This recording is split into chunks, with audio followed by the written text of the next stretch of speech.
Tala ilang senador ang nais iapela ang pagbasura ng Korte Suprema sa 8 probisyon ng reproductive health law. Ang detalye ihahatid sa atin ni Sam Ramirez.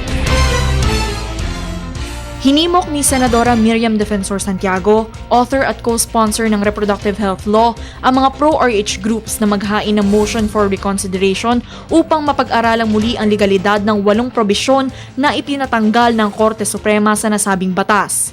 Naniniwala ang senadora na makukumbinsi ang Korte Suprema na hindi unconstitutional ang 8. Isa sa mga probisyon na natanggal sa batas ay ang pagbibigay ng kaparusahan sa mga healthcare providers at local government units na bigong mamahagi ng impormasyon hinggil sa mga programa at serbisyo patungkol sa reproductive health. Isa ito sa mga ikinababahala ng Gabriela, isang grupo ng mga militanteng kababaihan. Ayon kay Gabriela Secretary General Jom Salvador, maaari kasi itong maging sanhi ng selective implementation ng batas, dahilan upang hindi lahat ay makatanggap ng reproductive health services. Pinag-aaralan pa ng Gabriela ang mga posibleng epekto ng pagtanggal sa 8 probisyon. Samantala para kay Senator Pia Cayetano, may akda ng RH law sapat na aniya na hindi natanggal ang core provisions ng batas.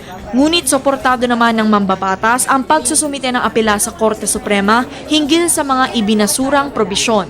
Kung sa pagkaabogado ko lang, i-appeal ko yon on my desire to prove the constitutionality of every single provision in that law. However, on a practical level, the gist of the law, yung heart ng batas na yan, is preserved. The right to reproductive health will be available to the poor. So the fact na na-preserve ko yan, okay na ako dun eh. Let's give this law a chance because we know every family that has a chance to plan will be better off. Every person that is educated about their reproductive health rights is better off.